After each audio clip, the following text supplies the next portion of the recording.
Okay, so actually let's look at how does the public modifier or access modifier, how is it used with inheritance? How useful is it with inheritance? So let me comment out some of our lines of code.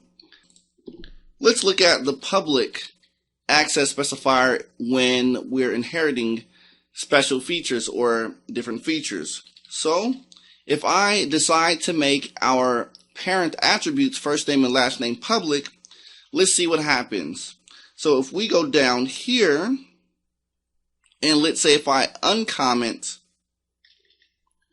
our person object and we set the full name, but we don't want to use that method right now. So if I just want to access the attributes from our inherited parent class, which is first name, we can actually modify the values. We can change the values from right within our object. So I'll assign, let's say Nick. I'll use Nick for first name.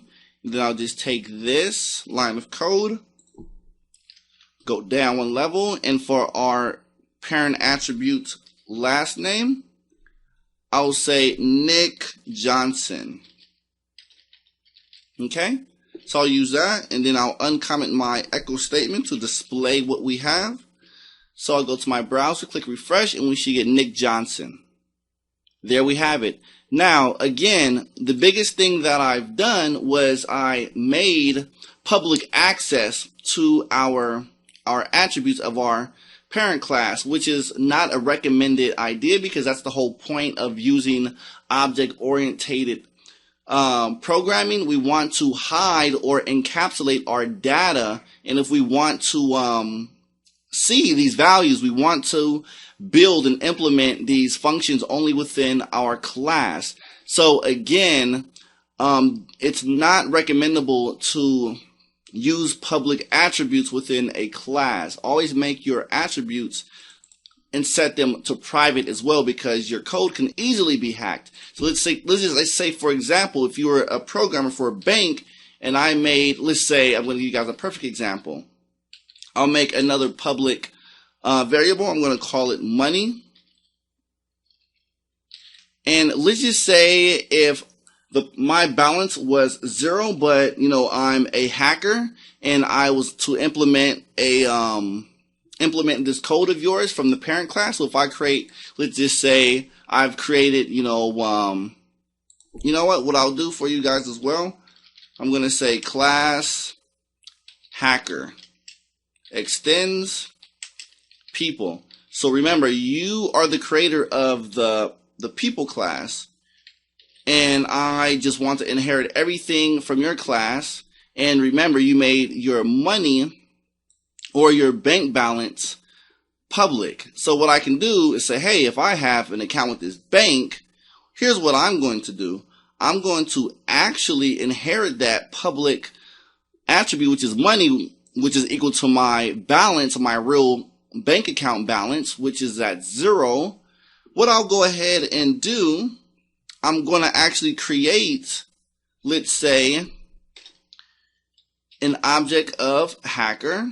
So I'll just say hacker equals new hacker. And I want to make my balance, let's say, to $1 million. So I'll take my hacker object and I'll go ahead and call, let's say, just the money object or the money attribute because it's public. And I'll do, let's say 1000000.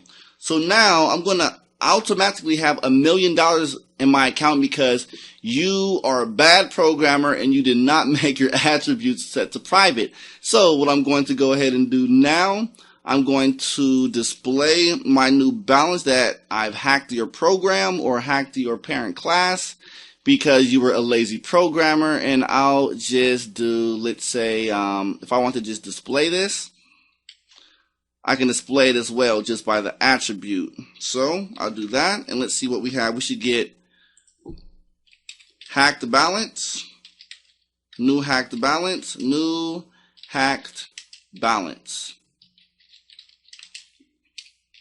And I'll concatenate that. Let's just put a $sign on that as well. So if I go to my browser, let's see what we get. Congratulations.